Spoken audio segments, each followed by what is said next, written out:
greatest sin in America. Turn to the 22nd chapter of Ezekiel. It begins in verse 1, Moreover, the word of the Lord came unto me, saying, Now thou son of man, wilt thou judge the bloody city? Yea, thou shalt show her all her abominations. And he's talking to the city of Jerusalem, as we'll see from the context here, and of course as you can see from the other chapters just before that. Now sometimes when we read the prophets, it sounds like a broken record, and sometimes they say, well, Pastor Emry sounds that way too, because whenever he reads them, there is one message. Israel, you are disobeying God's laws. Israel, turn and obey God's laws. And that's the message of the prophets from beginning to end.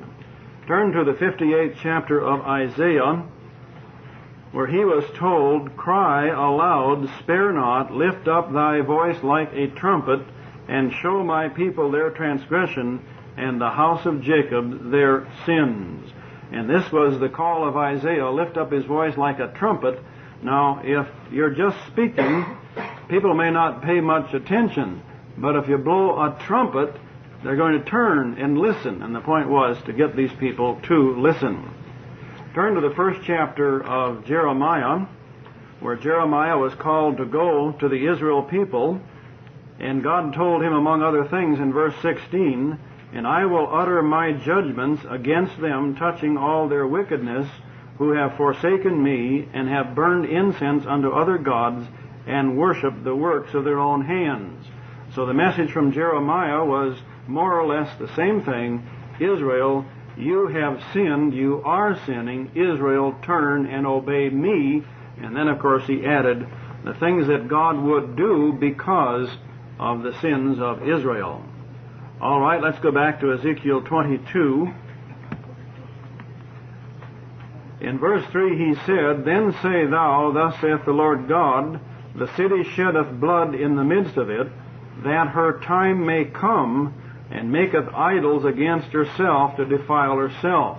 Rather strange way of putting this, that phrase, that her time may come, the implication being that God is allowing this so that something will come to an end. Some time will come where something will take place in relation to what they are doing. And then he says, And maketh idols against herself to defile herself. Now sometimes we think, well, when Israel is worshiping false gods and is turning away and making idols, that they are doing this against God, when it is more nearly true that they are doing it against themselves. Israel's worship of idols does not injure God, but it does injure Israel. It's like our sinning. We often use the term, and it's a correct term, that when we sin, we're breaking God's laws. Well, we don't change the law. Actually, what happens is the law breaks us, and the law breaks Israel. The law stands. We do not injure the law when we violate it, but the violation brings injury upon us. So when God says, They maketh idols against herself to defile herself, Israel is defiled with these false religions. Verse 4, Thou art become guilty in thy blood that thou hast shed, and hast defiled thyself in thine idols, which thou hast made, and thou hast caused thy days to draw near. Here's another phrase indicating something was going to come to an end because of what they were doing. And art come even unto thy years. Therefore have I made thee a reproach unto the heathen, and a mocking to all countries. Israel had become so filthy that God had said he would make her a mockery among the other nations. In other words, the heathen would look at Israel and look down at Israel as being worse than they were. You probably noticed in recent times in the news media, the so-called Islamic government of Iran is now going to put in effect the laws of Islam, which require punishment for thieves and punishment for murders and so on. And our liberal news media are just horrified. In fact, there was an editorial in the paper the other day calling for the end of the killings in Iran. Well, now, the communists have killed 3 million people in Southeast Asia, not for violation or crimes against other people, but in order to establish their communist rule. And I see little or nothing in the news media about that. But when someone decides to use corporal punishment on crimes which are violations of God's law, they all throw up their hands in horror. Now, I'm inclined to think that the backing of that revolution in Iran is primarily communistic, and perhaps some of this religious laws are being put into effect as a cover. But it's interesting to note that our news media and people in responsibility are horrified at judgments for crime. They don't mind people being killed by the millions who are innocent, but brother, if you want to put to death some man who's committed murder, they just are frightened to death that the nation would move toward obedience to God's laws. Verse 5, those that be near and those that be far from thee shall mock thee, which art infamous and much vexed. In other words, they'll look down on Israel. Behold, the princes of Israel, every one were in thee to their power to shed blood. Now, it's probably true today that the rulers of America and the rulers of Britain are really more responsible for the shedding of blood around the world than you might say the so-called communists are.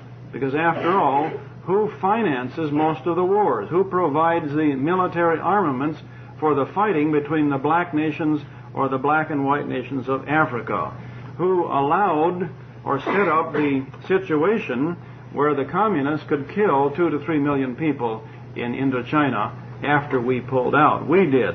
And of course, if you'll do enough investigating, you'll discover that the so-called communist or Bolshevik revolution in Russia was financed out of the United States to begin with. The gold and the men who went there to overthrow the Tsar's government came from New York City. So you can blame our nation and our people for allowing this. We are, through our rulers, guilty of blood shed all over the world. Behold, the princes of Israel, every one were in thee to their power to shed blood. In thee have they set light by father and mother.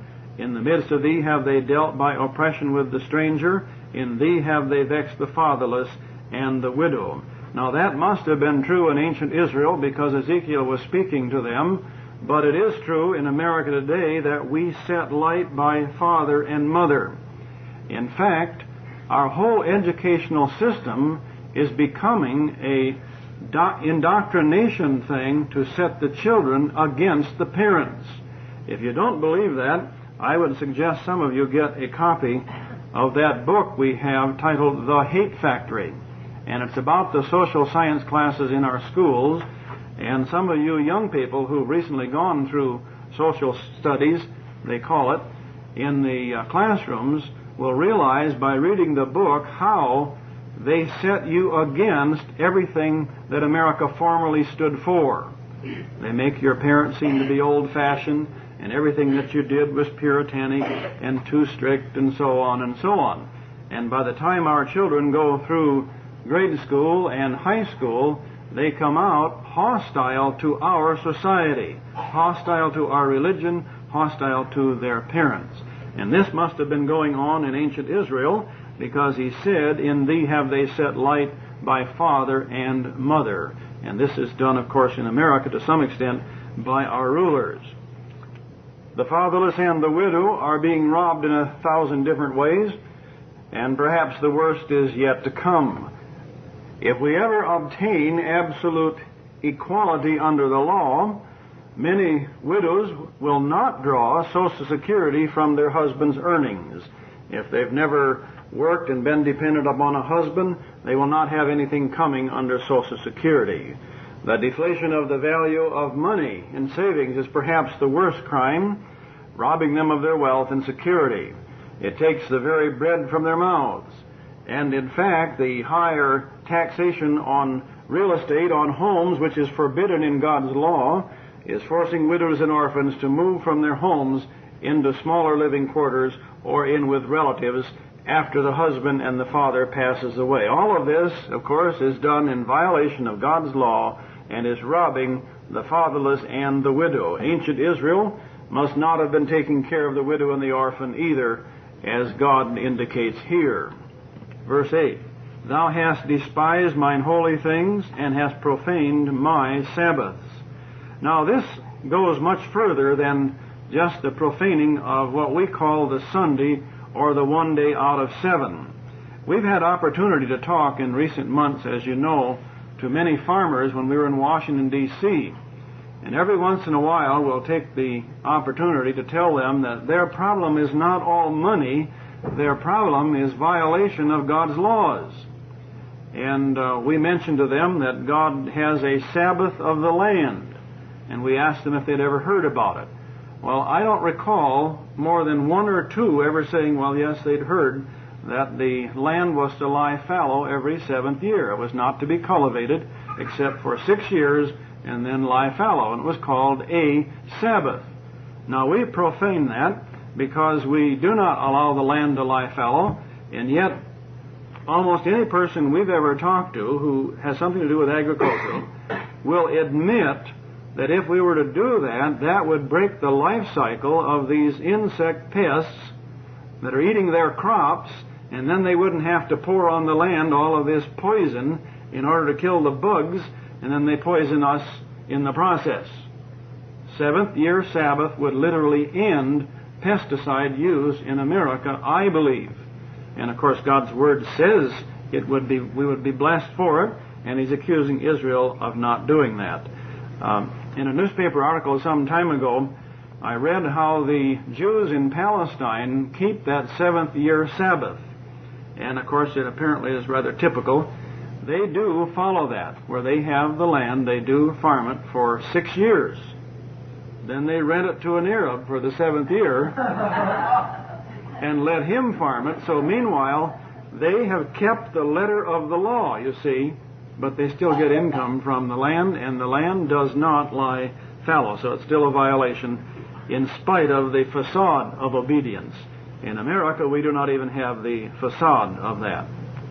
Thou hast despised mine holy things, and hast profaned my Sabbath.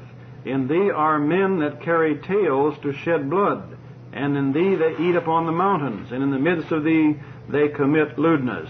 Now that eating upon the mountains has a reference, of course, to heathen religions, because Baal worship and the worship of idols was always done on hills or on mountains. And this is what he's saying. You're worshiping false gods. In thee have they discovered their father's nakedness. In thee have they humbled her that was set apart for pollution. And one hath committed abomination with his neighbor's wife, and another hath lewdly defiled his daughter-in-law, and another in thee hath humbled his sister, his father's daughter. So these are charges of sexual sins or violation of God's laws in relation to marriage, corrupted and sinful practices. And we recognize that these are happening in America also, as they must have been in ancient Israel in Ezekiel's time. And then he ends this section of listing their sins. In other words, he's listing all the things they are doing in violation of God's laws, and then later he's going to tell them what is going to happen because of it. But notice, as he ends this, verse 12, in thee have they taken gifts to shed blood. Bribery is becoming a common way of life in American politics. You could list many ways.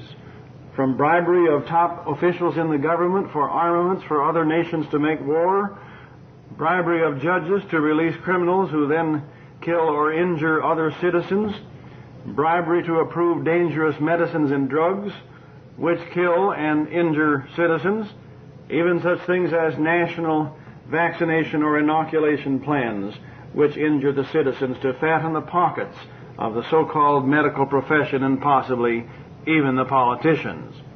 Now, we see this, and the news media to some extent is revealing this. They're letting us know that there are certain congressmen and representatives and mayors and district attorneys and attorney generals and so on who are accepting bribery. But you know, by and large, the news media does not tell us that where the nations have what they call communism, the government is operated by bribery. In fact, another term for communism could be a government by bribery. If you don't believe me, and you ever have an opportunity to talk to someone who has lived in a communist country, ask them about that. And they will tell you that every official at every level gets paid by the people below him to do what he supposedly is supposed to do. Some people have gotten out of communist countries after they had worked for communism, in other words, to help the communists take over their country, and then they left and were absolutely appalled because they thought communism was going to end this corruption. Instead, it organized it. It put it on an operating plane. And you can't get a job, you can't get a promotion, you can't move up, you can't get an education, you can't get an apartment in a communist country unless you bribe the official in charge of whatever that is. Now, this is not stopped by the government, because the government is a government of criminals, and this is the system. Now, we are seeing that thing come to pass in America, where people can bribe officials in order to get justice or to prevent justice in the land. And God was accusing these ancient Israelites of doing that. In thee have they taken gifts to shed blood. And many of these things, of course, lead to injury or death among the people. Thou hast taken usury and increase, and thou hast greedily gained of thy neighbors by extortion, and hast forgotten me, saith the Lord God. And I think it is significant that the last thing, the last sin or iniquity in Israel listed here is, thou hast taken usury and increase, and thou hast greedily gained of thy neighbors by extortion.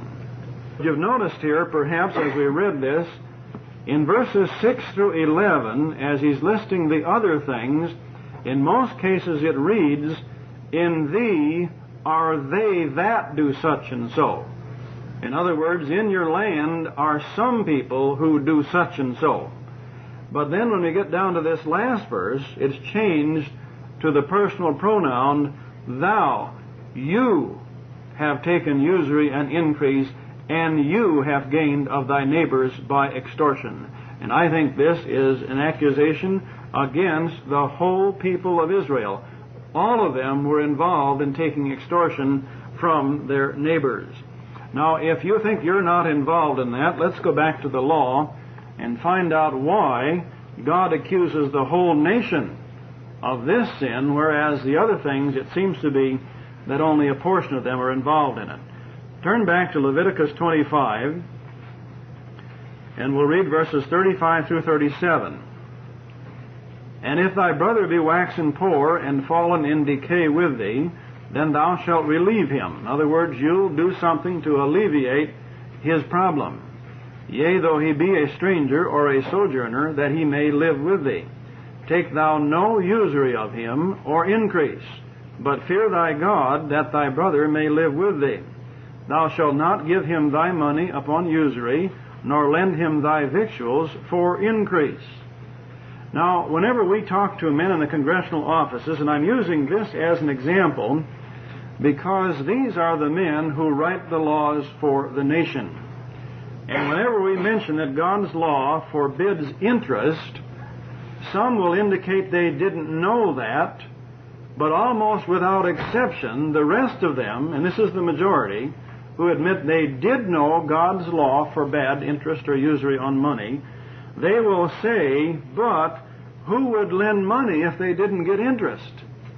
And then they stand there and look at us, and the implication is, well, if you didn't have interest on money, no one would lend any money, so the poor people would, of course, all be without money when they needed it.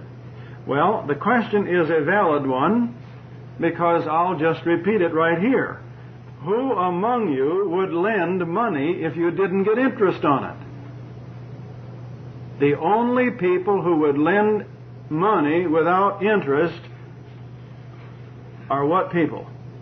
The people who will obey God Almighty. Do you follow me? Almost no one in America will obey God if it means they can't take increase on their loans. And this is involved every individual, not just organizations. Now notice this command about usury begins in verse 35 with this. If thy brother be waxen poor and fallen in decay with thee, then thou shalt relieve him. It is a command, you shall lend him money, whatever he needs, if he's poor and he needs it. Now, this is no command to lend money to someone who wants to buy a better car, or who wants to go in business, or thinks perhaps if he had a new machine he'd do better on the job. No, this is the lending of money or victuals or whatever to help a person who is in need of the physical things to sustain life. In fact, you can go through the Bible from one end to the other, and you will find no command to lend anything other than to poor people who need it to stay alive. But the command is, lend it to them, or to give it to them, as the case may be. And then, when you make that point, once you make the point that they are to lend the money, then they always have this question. Well, what if he can't pay? You see, because even if you convince them that they should lend without interest or increased, you have to convince them again to lend it with the possibility they might not get it back. And so then you ask, who among you would lend money to someone who might not be able to repay? Well, God answers that also. Turn to Deuteronomy 15. We'll begin in verse 1. And at the end of every 7 years thou shalt make a release. And this is the manner of the release. Every creditor that lendeth aught unto his neighbor shall release it. He shall not exact it of his neighbor or of his brother, because it is called the Lord's release.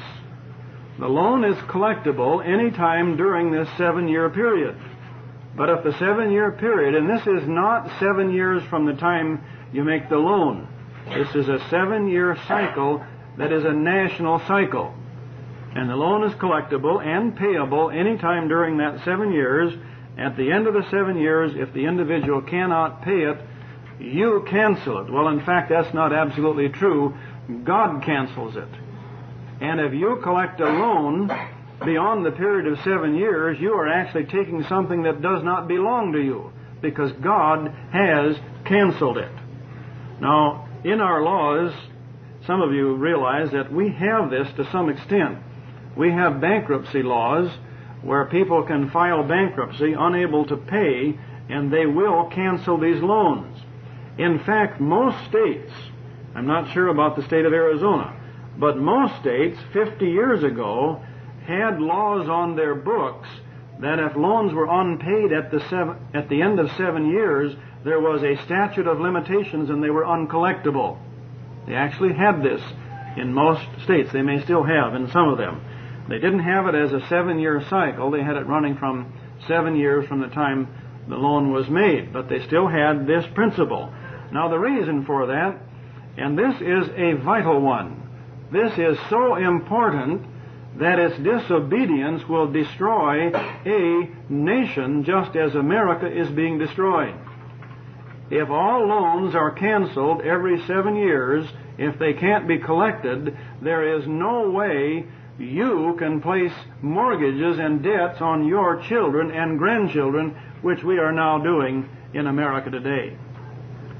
I don't believe there are very many people who would go out and make a personal loan. In other words, borrow, say, $10,000 or $5,000 from a banker or a lending institution and say, now I want to borrow this, but I want you to collect it from my children.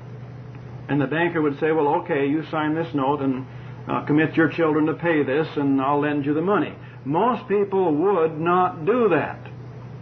But we do it collectively as a nation by allowing our school districts, our municipalities, our state, and our federal government to go borrow money in our name and charge the payment to our children and our grandchildren. And we all do that. Every time we approve a bond issue, every time we allow our government to go further in debt, we are placing debt on our children. And we are forcing them to pay usury and increase to either those who have savings or those who create money. And this is a national thing. This is something which affects every person in the nation. Let's read on here. Going down to verse 7. And if there be if there be among you a poor man of one of thy brethren within any of thy gates in thy land which the Lord thy God giveth thee, thou shalt not harden thine heart, nor shut thine hand from thy poor brother, but thou shalt open thine hand wide unto him, and shalt surely lend him sufficient for his need in that which he wanteth. And at that point then comes the third question. Well, what if it's only 6 months to the cancellation of all debts? What if it's only 30 days? What if I have to cancel this not in 7 years, but 2 weeks from now? God says, beware that there be not a thought in thy wicked heart, saying, the 7th year, the year of release, is at hand, and thine eye be evil against thy poor brother, and thou givest him naught, and he cry unto the Lord against thee, and it be a sin unto thee. In other words, don't you stop and think about the possibility it'll be canceled right away before he really has an opportunity to re-earn the money and pay it back. You see, God says we are to take care of the poor at the time they need the help. It has no basis on their ability to pay now or in the future. They're to have it. Most churches in America 100 years ago had what they called a poor box. They had a charity committee. They had men who took care of things so that people in the community were given the needs of life if they were poor. There probably isn't one church in 1,000 in America who does anything like that today.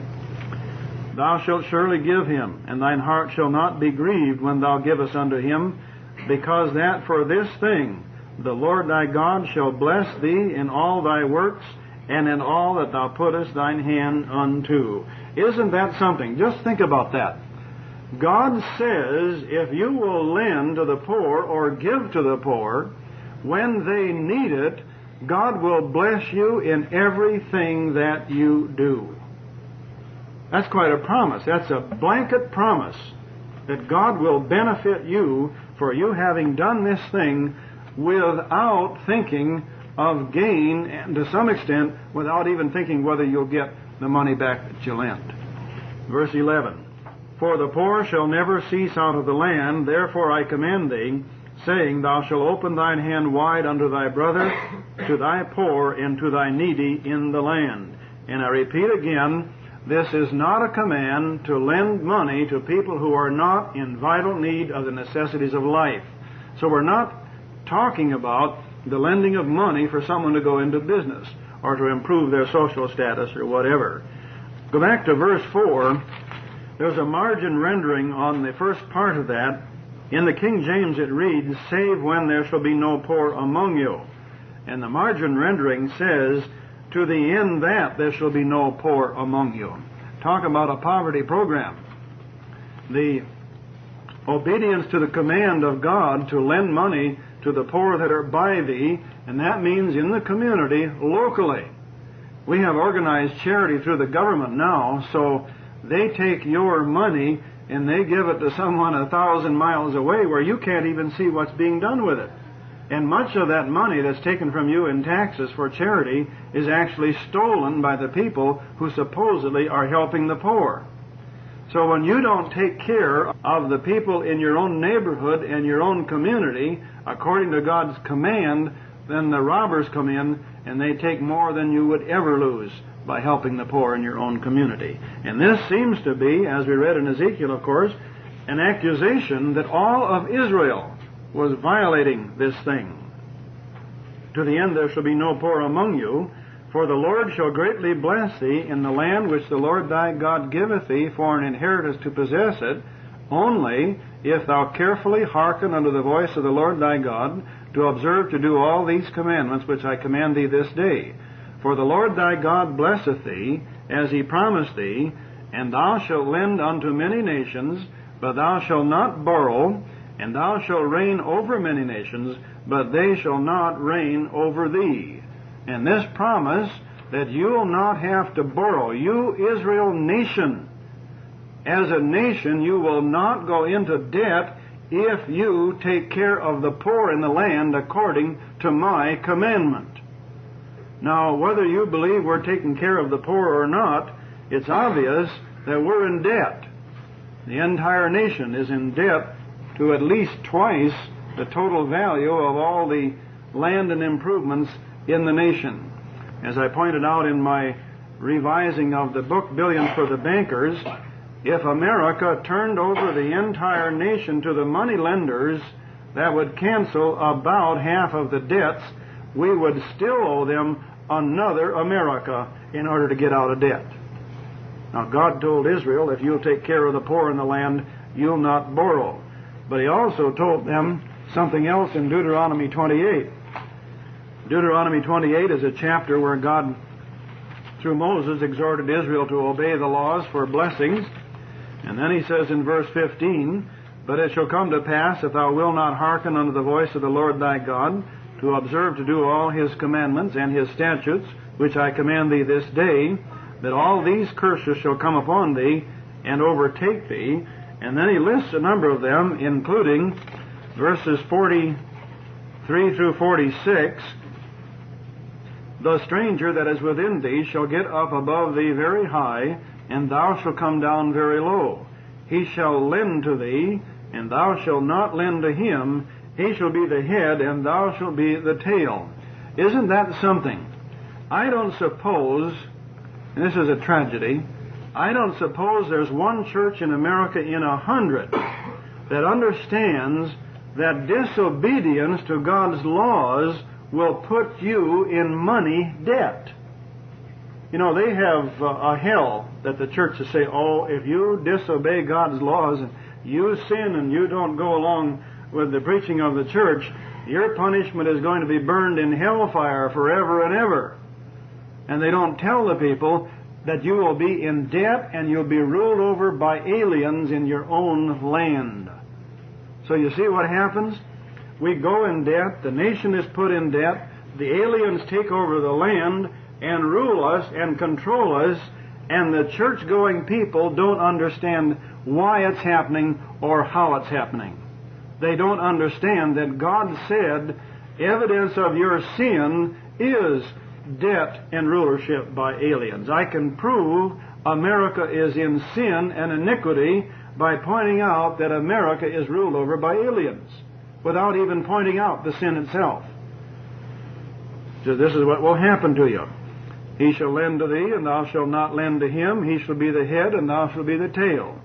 Moreover, all these curses shall come upon thee, and shall pursue thee, and overtake thee, till thou be destroyed, because thou hearkenest not unto the voice of the Lord thy God, to keep His commandments and His statutes, which He commanded thee." And then, in case you think those statutes and commandments were put away in Jesus, the next verse says, "And they shall be upon thee for a sign and for a wonder, and upon thy seed forever."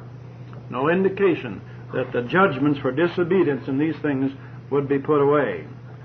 Now, most of the good men in the Congress who are concerned about America think they can alleviate America's problems by balancing the budget. This is the big thing now for all of the conservatives. And in fact, I imagine in the next election that most of the men, or a good share of them, will run for office and ask you for your vote because they want to get in the Congress so they can balance the budget and begin to pay off the national debt. In fact, I'm hearing this more and more from politicians. Balance the budget and pay off the national debt. Well, I'll tell you something. When God Almighty has decreed that you're going to be in debt because of your sin and iniquity, no one is going to balance the budget and pay off the national debt. I don't care what kind of laws they pass. We're in debt because God has decreed we will be in debt. And whatever financial shenanigans they do in Washington, D.C. to put us in debt are allowed by God Almighty to do so because it's written in His Word. And I'm convinced, as I said earlier, that the greatest sin in America is our allegiance to a debt usury system because we as individuals want usury and gain from our money. How many American families, if we had a plebiscite today, and on this ballot was a vote saying, yes, we want to end all interest on money in America today? No, we want to continue the present system of interest. How many people do you think would vote to continue interest? I would say practically all of them. Practically all of them.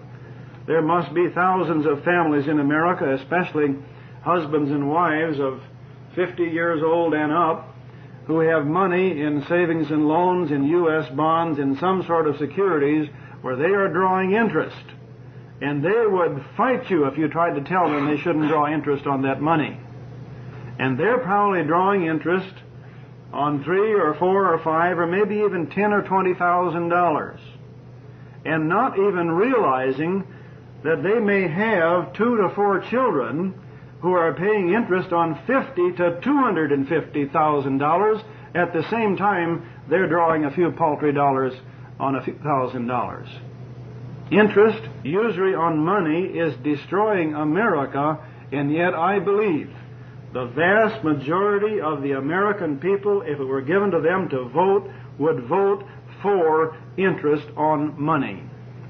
And I would believe that 99% of the church-going people would, because their ministers tell them the laws are put away anyway, and besides, how would the church build that $500,000 building if it couldn't borrow money from its congregation and pay them interest on it?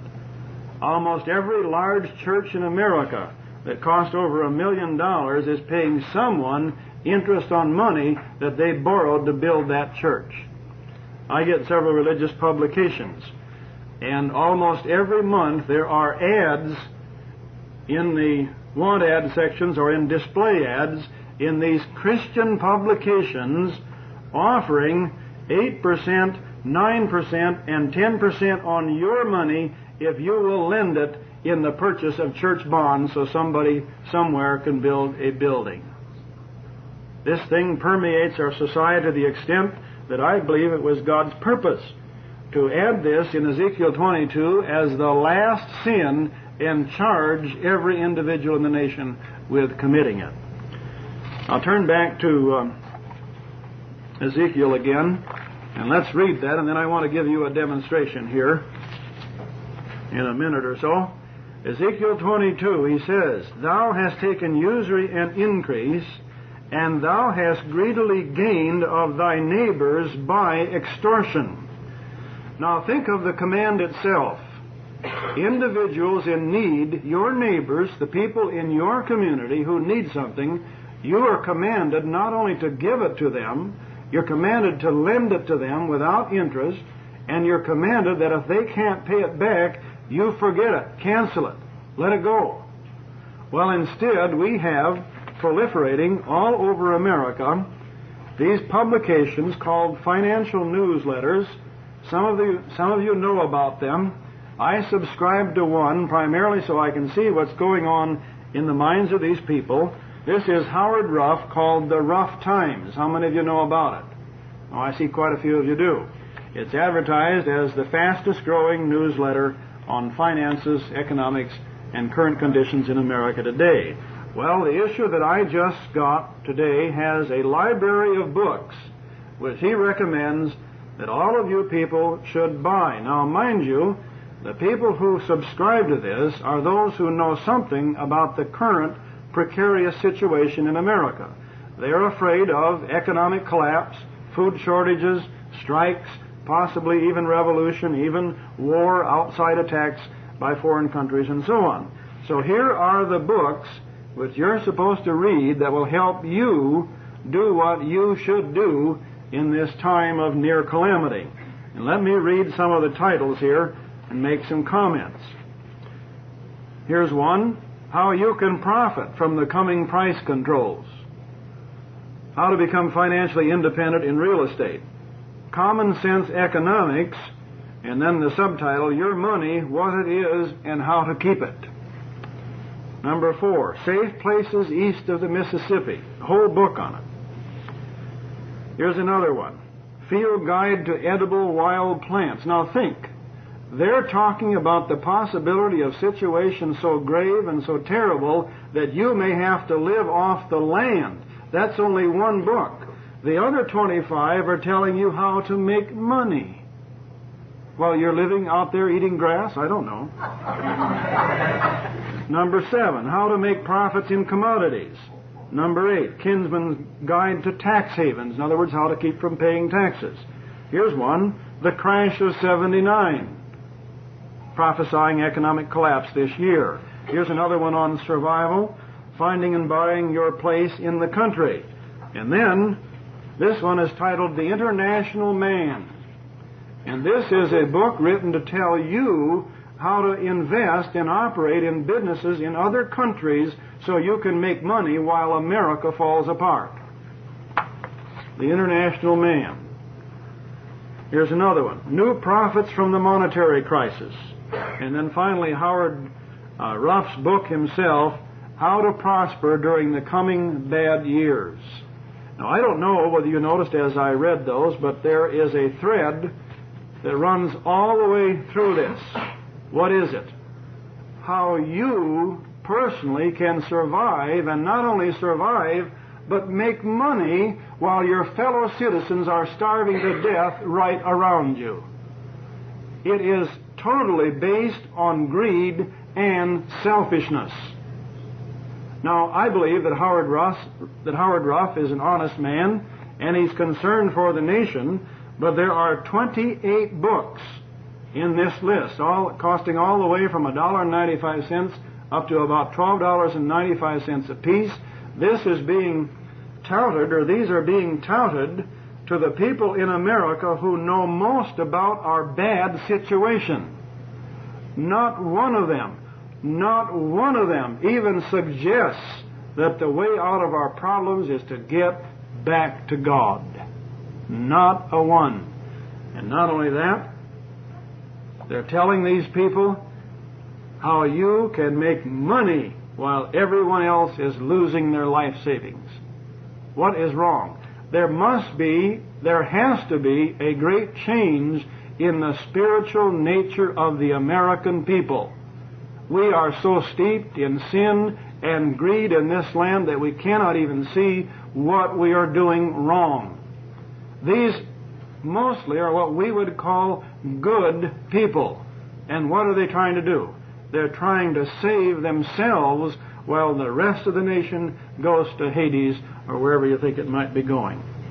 Now, I want to make one quick comment on something else here that was in this morning's paper, and you should read this. Front page of this morning's paper. Now, I'd prepared this sermon before I read this, but quite often they supply me with something I need to prove a point. Security swindles beat land fraud as top con game. And there's another article, Skepticism Urged Against Get-Rich-Fast Con Pitches. Listen to this. Con men who specialize in peddling phony securities have built their business into Arizona's biggest swindle operation, surpassing even land fraud. And then it tells about where this information is coming from, the state attorney general's office. He said swindles involving securities have been increasing the past 2 years, and about 75% of the cases under investigation by his division now involve some type of security fraud. The swindlers have bilked millions from their victims, many of them retired persons who were influenced by promises of security and high interest, McDonald said. How are they robbing these people? By appealing to their desire to rob someone else. Because God says usury is theft and robbery. So they come to these people and they say, look, I'll show you how you can rob somebody else and get 12-15% interest on your money. And millions of American people are falling for it, and then they are being what? They are robbed. I think sometimes that some of these things are divine justice. God says, all right, you won't obey my law. I'm going to let the disobedience of my law itself